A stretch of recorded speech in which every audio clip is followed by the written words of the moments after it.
everyone. My name is Mary Royal, and I'm here with my 3 daughters today. And this is First Fridays, and I want to explain just really quickly what First Fridays are in case you're like, what in the world does First Friday mean? So First Fridays is a ministry that I've done for several years to moms. We've met in my home, we've met at a building, we've met in lots of different places, and now we're going to bring it to you from our home when we meet on the first Friday of every month. It's a time to just encourage moms in parenting and wherever they are. And so today I decided to ask Maddie and Mallory and Kayla to be with me. The 2 bigger girls have done a Q&A with me, and that was a ton of fun, and we got a lot of great feedback from that. So Kayla was kind of like, why am I not in this? And so we said, you know what, Kayla, why don't you come sit with us this next time? And no pressure, no talking, just sit and visit and let all of the moms and daughters see who she is. So here she is in all of her glory, Michaela Marie Royal. And Michaela is 9 and a half. She'll be 10 in August. And this is Maddie. She's 21. She's going to be a senior at Texas A&M. And this is Mallory. She's going to be a sophomore at University of Arkansas. She's 19. So just wanted you to get a little taste of our family. Didn't want to leave Kayla out and let her be a part of it. She sat in here and watched us on the other tapings. So we're so happy to have her. So wanted to tell you this little episode is going to be pretty short, but we wanted to just introduce her and kind of let you know our story with her. And hopefully my goal in that is just to encourage anybody that is either A, fostering, B, has adopted, or C, knows someone that has done either one of those. And I'm thinking that that's probably pretty much 99.9% of the audience. You either are in the process of that, you have done that, or you know someone that you can wrap your life around and love on them through that. So we kind of wanted to just take a little bit of time to kind of spotlight foster care and adoption and how much we love it as a royal family and how much it's impacted and changed our life forever. So kind of back up about, oh my goodness, I'm going to be bad on my times. How many years ago do you think? 7? 8? Well, I mean, okay, so foster care really became a passion in my life personally when Kip was probably about 3 or 4. And I realized that he was going to be going to school. He's my son that is about to be 16. And I realized, oh my goodness, what are we going to do? We're not going to have any more kids. What are we going to do after that? And the Lord really laid foster care on my heart. And I really wanted to foster. He just began to really pour that in. I began to talk to Jerry about it. We began to process it and went to an informational meeting about it and kind of left like, I don't know if this is for our family. There's a lot of red tape there. I don't know if we have time to process all of that, so kind of put it on the back burner. So fast forward a couple of years later, maybe a year and a half, and I actually was at lunch with a girl that used to be in our student ministry who is now a Campus Crusade missionary in Cairo, Egypt, and was really struggling, was having her 3rd baby, and was about to head back to Egypt. And I asked her, why are you going back if it's so hard? And through the way only God does, she said to me, because this is what God's called me to do, and I'm going to do it. I'm going to follow him and be obedient. So in that moment, literally, it was one of those things. I walked out the door of the restaurant and called the only person I knew in that informational meeting, a lady through Presbyterian Children's Home, and said, we need to move forward in our licensing, whatever that means, through foster care. So we did that. Jerry and I went through training, and we got licensed. And I think it took about 6 months, and in the spring of 2013, we became official licensed foster care parents. And so our whole goal was to foster. Adoption was never on our radar. It was just never a part of what we thought would be God's story for our lives. And we did a little bit of respite care, which is basically babysitting for a foster family that's already at a foster placement. We did a little bit of that, which was such a gift because we were able to kind of see what would be a fit for our family and how that would work. And Kayla was actually our first placement. So I'm always cautious in telling our story because everyone has a different story. People are in foster care for different reasons. Some people are in it to adopt. Some people are in it just to foster. And most people don't get a little girl that is beautiful and comes to their home and ends up becoming a part of your forever family. But that was our story with Kayla. That's the story that God had for us. So she came into our home on May 23rd, 2013, which, Kayla, that's coming up. Today is May the 8th. So she's always looking for any days to celebrate that we can find. So that's coming up May 23rd. Kayla will have been with us for 7 years. And so she was 2 years and 9 months old when she came to live with us. And we had Kayla for a year and 2 months before we officially adopted her. So we adopted her on July 2nd of 2014. And for our family, it was a course filled with ups and downs. Anybody that has fostered or knows someone that's fostered knows that it's a journey that takes you down a lot of different roads, a lot of different emotions, things like that, and that we certainly weren't exempt from that. But a year and 2 months later, Kayla became a forever part of the royal family. So that changed our lives and the trajectory of our lives in a way that we had no idea. So after she came to stay with us for probably 2 or 3 weeks, the CPS worker began to ask us if we had any plans for adopting. They wanted to get her in a home that wanted to adopt, and we were not a legal risk home, and would we be interested if that was the way that the story ended. And we didn't even have to pray about it. It was one of those things in life that God just said, this is what's going to happen. That happens so rarely in life. So when it happens, you just kind of embrace it. And she came in and became a part of our family. And honestly and truly, from that day forward, it has been such a great fit. And so I want to just really quickly, for the big girls, just to talk about how that has impacted them and just kind of what their story was.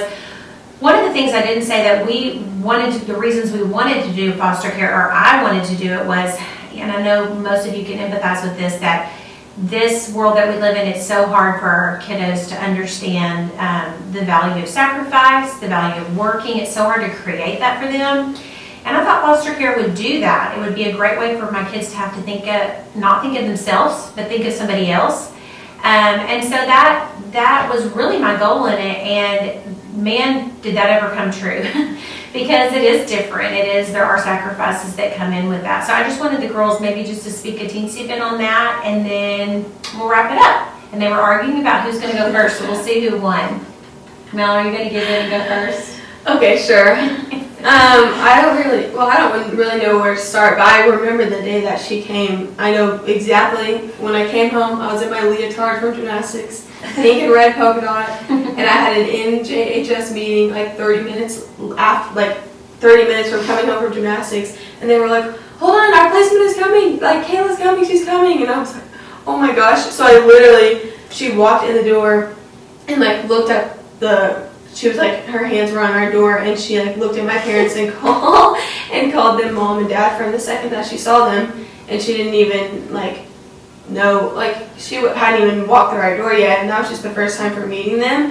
And I remember you were like pushing a baby stroller all around, and we were just following you everywhere, and your hair was this tiny. And I was like, she's the cutest thing ever. I ran, got my dress on. I literally had gymnastics hair, went to the NHS meeting, and you couldn't take her in because she was just like walking everywhere and like touching everything and seeing everything. So we like went outside and typical 2-year-old. Yeah, and we went and hung out with her. And then I remember just like the next year and 2 months or whatever it was, especially like at the beginning, she just like instantly became my best friend, and we did everything together, and she was just like unbelievable, and she totally changed my life. And then I remember like specifically one time walking, or it was like there would be nights where I would just be so scared that she was gonna leave, because they said at like any time like an aunt or an uncle or a cousin or something could like show up and she could just leave. And I remember there were multiple nights where I'd just be in my bed crying because I was like that, like I could not like picture her leaving because she had become my best friend. And I remember in specific just like one time walking downstairs and I was just crying, and you were like, "Why are you crying?" And I was just like, "I'm so scared that she's gonna leave, like I'm so scared." And that was kind of me for a year and 2 months. But if you know me, I'm just super scared, like I'm just so like don't want anything to go wrong. And so I just had so much like anxiety about her leaving because she had become my best friend. So then whenever we got to adopt her, it was the best day ever, and we had the biggest party ever. And the video, props to KJ Mallory, because she took a video of the whole entire adoption day, and it has like 42,000 views on YouTube. We just looked at it the other day, and it's in Kayla's link in her Instagram bio that I created. She's giving a prop for that. Because she's going to be a famous model one day, but we're working on it. But yeah, she became my best friend, and she's the best ever, and she was just one of the hardest parts about going away for college, especially because she doesn't have a phone, so we don't get to FaceTime or any of that.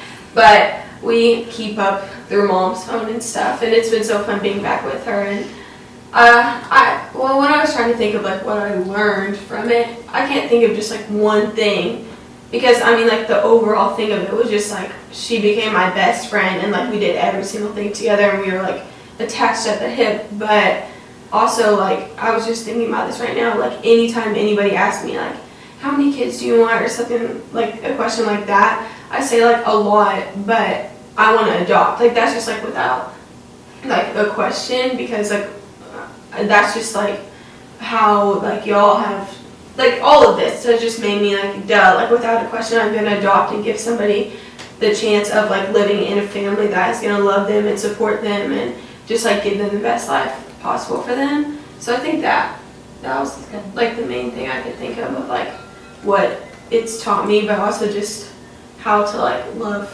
people from just like all over, I guess. That's good. Mads? That's good. I was getting teary. See, you wish you could have gone first. Now I know, you got to talk something. I got to talk that, man. And also I was getting teary through that now, and I was like, whoa, that got me teary watching Kayla. I can't look at you.